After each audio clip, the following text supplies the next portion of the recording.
آپ دیکھیں کہ ایک انسان کی خواہش کیا ہوتی ہے کہ اس کو کیا کچھ ملے، یعنی رہنے کا مقام اور حالات جو ہیں وہ پرسکون ہو، پھر اس کے بعد یہ کہ مال ہوں، بیٹے ہوں، باغ ہوں، اور زندگی کی اور آرائشیں اور نعمتیں ہوں.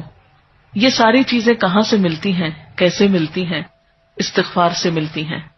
عام طور پر لوگ پریشان ہوتے ہیں، دکھی ہوتے ہیں. مثلا ایک شخص ایک بزرگ کی محفل میں آیا اور اس نے کہا کہ میرے حالات بہت تنگ ہیں، مجھے بہت پریشانی ہے، میرا رزق بہت تنگ ہے، تو آپ مجھے کوئی وظیفہ بتائیے. تو انہوں نے اس کو کہا کہ کثرت سے استغفار پڑھو. دوسرا آیا، اس نے کہا بچوں کی شادی نہیں ہوتی، تو آپ نے اس کو بھی کیا بتایا کہ کثرت سے استغفار کرو. تیسرا آیا تو کہنے لگا کہ بہت قحط سالی ہے، فصلیں اچھی نہیں ہوتی، تو آپ نے اس کو بھی استغفار کا بتایا. تو کسی نے ان سے پوچھا کہ بھائی 3 لوگ آپ سے 3 ڈفرنٹ مسئلے لے کر آئے ہیں، اپنی پریشانیاں لے کر آئے ہیں، آپ نے تینوں کو ایک ہی چیز بتائی ہے. تو اس پر انہوں نے یہی سورۃ نوح کی آیت پڑھ کر سنائی کہ دیکھو یہ قرآن میں اللہ کا وعدہ ہے اور اللہ کا وعدہ سچا ہے. اللہ تعالی کی بات سے بڑھ کر سچی بات کس کی ہو سکتی ہے؟ ہمارے پڑھنے میں کمی کوتاہی ہو سکتی ہے، لیکن اللہ کی بات میں کوئی شک نہیں. ذالک الکتاب لا ریب فیہ، یہ وہ کتاب ہے جس میں کوئی شک نہیں. لیکن یہ ہے کہ بعض اوقات ہم خود پڑھنے میں کوتاہی کر دیتے ہیں. تو جن کا رشتہ نہ ہو رہا ہو وہ بھی، جن کا ہو چکا ہو اور شادی کے پرابلمز ہو وہ بھی، جن کا ہو چکا اور پھر بچے نہ ہو وہ بھی، ان سب کے لیے ایک ہی وظیفہ ہے، اور وہ کیا ہے؟ استغفار کا. کیونکہ ہر روز انسان کے اوپر مختلف طرح کی حالتیں آتی. انسان جس وقت بھی پریشان ہو، جس وقت بھی غمگین ہو، جس وقت بھی دکھی ہو، فوراً اگر اپنے رب کو پکارنے لگے تو انشاءاللہ وہ غم اور دکھ جو ہے اس سے انسان کو فوری طور پر ریلیف ہوگا. جیسے جسم کے اوپر پہنچنے والے زخم اور تکلیفیں ہوتی ہیں نا، تو ان کو اگنور نہیں کرنا چاہیے. مثلا اگر کہیں کٹ لگ گیا تو آپ اس کو ایسے نہیں چھوڑیں گے، اس پر کوئی دوا لگائیں گے یا کوئی پٹی لگائیں گے یا اس کو صاف کریں گے یا اس کو مرچوں سے، صابن سے، اس طرح کی چیزوں سے بچائیں گے تاکہ وہ بڑھے نہیں. اسی طرح جو روح پر کٹ لگ جاتے ہیں یا انسان گناہ کر کے اللہ کو جو ناراض کر لیتا ہے، تو اس سے انسان اگر فوری طور پر نکلتا نہیں اور اس کا علاج نہیں کرتا تو بعض اوقات وہ گناہوں کے دھبے اور وہ دل کی سیاہی اتنی گہری ہوتی چلی جاتی ہے کہ انسان کو ایکیوٹ ڈپریشن میں لے جاتی ہے. اور بعض اوقات پھر اس کے لیے بڑی بڑی دوائیاں اور بڑی بڑی دوائیں اور دعائیں بھی کام نہیں کرتی. اس لیے انسان کو ہر روز کثرت کے ساتھ استغفار ویسے بھی کرنا چاہیے. اسی لیے ہم دیکھتے ہیں کہ اللہ کے رسول صلی اللہ علیہ وسلم جو معصوم تھے، گناہوں سے پاک تھے، جن کا کوئی گناہ بھی نہیں تھا، وہ دن میں 70 سے 100 بار استغفار کرتے تھے، اور آپ سے بڑھ کر مصروف بھی کوئی نہیں تھا. ہم تو یہ کہہ سکتے ہیں نا کہ ہم کیا کریں، ہمیں تو وقت ہی نہیں ملتا، نماز پڑھیں یا یہ بچوں کو سنبھالیں یا کون سا کام کریں کون سا نہیں کریں، کس وقت یہ تسبیحاں پڑھیں. ٹھیک ہے، ضروری نہیں کہ آپ کسی کونے میں بیٹھ کے لمبی تسبیح پڑھیں. آپ اٹھتے بیٹھتے چلتے پھرتے باتوں میں، گفتگو میں، کسی کی سنتے وقت دل میں آپ استغفار کثرت سے پڑھ سکتے ہیں. اور جب آپ سے پوچھا گیا کہ آپ کے تو گناہ نہیں پھر بھی آپ اتنی استغفار پڑھتے ہیں، تو آپ نے فرمایا افلا اکون عبدا شکورا، کیا میں اللہ کا شکر گزار بندہ نہ بن جاؤں؟ تو شکر گزاری تو ویسے ہی اللہ تعالیٰ کو پسند ہے. یا ایھا الذین آمنوا توبوا الی اللہ، توبہ کر لو اللہ سے. اور توبہ بھی صرف جھوٹوں والی توبہ نہیں کہ زبان سے توبہ توبہ کرو اور عمل میں کوئی تبدیلی نہ آئے. نہیں، توبۃ نصوحا، خالص توبہ، سچی توبہ جس میں حقیقی طور پر عمل بدل آئے. یعنی ایسی سچی توبہ جس کے بعد گناہ کا کوئی ارادہ نہ ہو. پکا وعدہ کر لے انسان میں آئندہ نہیں یہ کروں گا. ایسی توبہ کی کچھ شرائط ہے. نمبر 1، جس گناہ سے توبہ کر رہا ہے اسے چھوڑ دے. نمبر 2، اس پر ندامت کا اظہار کرے، شرمندہ ہو. نمبر 3، آئندہ نہ کرنے کا وعدہ کرے. نمبر 4، اگر حقوق العباد میں حق تلفی کی ہے تو وہ حق لوٹائے. کسی کے ساتھ زیادتی کی ہے تو معافی مانگ لے. گویا محض زبان سے توبہ توبہ کہنا کوئی معنی نہیں رکھتا جب تک انسان توبہ کی شرائط پوری نہ کرے. اور فور موسٹ چیز کیا ہے؟ شرمندگی، ندامت، آپ صلی اللہ علیہ وسلم نے فرمایا الندم توبہ، شرمندگی ہی توبہ ہے. یہ جو شرمندہ ہو جائے اپنے ماضی کے کسی فعل پر، گویا اس نے توبہ کر لی. ایک اور جگہ پر آتا ہے کہ ایک صحابی نے کہا کہ سچی توبہ یہ ہے کہ آدمی رجوع کرے اور پھر اس فعل کو نہ دہرائے.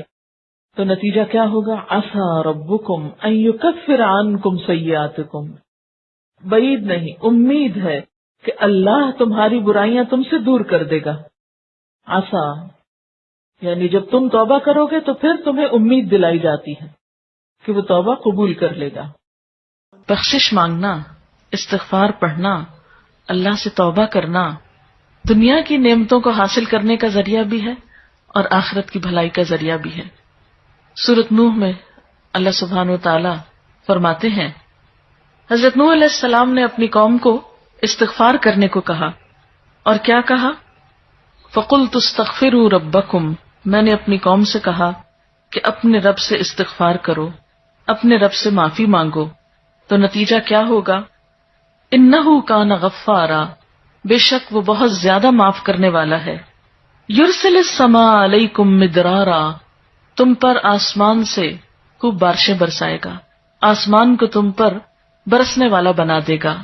ویمددکم باموال وبنین، تمہیں مال اور بیٹوں سے مدد دے گا. ویجعل لکم جنات، تمہارے لیے باغات بنائے گا. ویجعل لکم انہارا، اور تمہارے لیے نہریں جاری کر دے گا. پھر اسی طرح ایک اور جگہ پر ایک اور پیغمبر نے اپنے لوگوں سے کہا، وَاسْتَغْفِرُوا رَبَّكُمْ ثُمَّ تُوبُوا إِلَيْهِ إِنَّ رَبِّي رَحِيمٌ وَدُودٌ، اپنے رب سے معافی مانگو اور اس کی طرف پلٹ آؤ، بے شک میرا رب رحیم ہے اور اپنی مخلوق سے بہت محبت رکھتا ہے. یعنی جب کسی بندے پر کوئی تکلیف آتی ہے تو ایسا نہیں کہ اللہ تعالیٰ اس پر خوش ہوتے ہیں اور جان بوجھ کے ستانا چاہتے ہیں بندوں کو. اللہ تو بندوں کے حق میں بہت مہربان ہے. پھر سوال یہ پیدا ہوتا ہے کہ تکلیف آتی کیوں؟ اگر وہ ہم سے محبت کرتا ہے اور وہ بہت مہربان ہے. تو بات یہ ہے کہ کچھ چیزیں ہم اچھے حالات میں سیکھتے ہیں اور کچھ چیزیں ہم ہارڈ شپ سے سیکھتے ہیں. کچھ نعمتوں کی قدر ہم اچھے طریقے سے ویسے ہی کر لیتے ہیں اور کچھ چیزوں کی قدر ہمیں اس وقت آتی ہے جب کوئی مشکل پیش آتی ہے.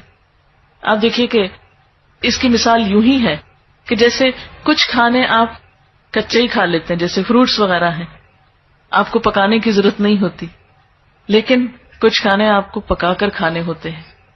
اسی طرح زندگی میں کچھ حالات ایسے ہوتے ہیں کہ جن میں آپ آرام سے سیکھ جاتے ہیں، یا کچھ باتیں آپ کو بغیر کسی مشکل کے سمجھ میں آ جاتی ہیں، لیکن کچھ باتیں آپ کو مشکل آنے پر سمجھ آتی ہیں.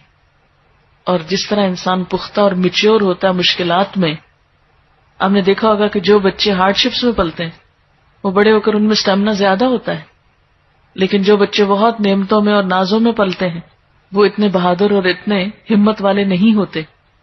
اس لیے دھوپ اور چھاؤں، غم اور خوشی دونوں اس کائنات کا حسن ہے. دن اور رات ایک بہت بڑی نشانی ہے ہمارے لیے.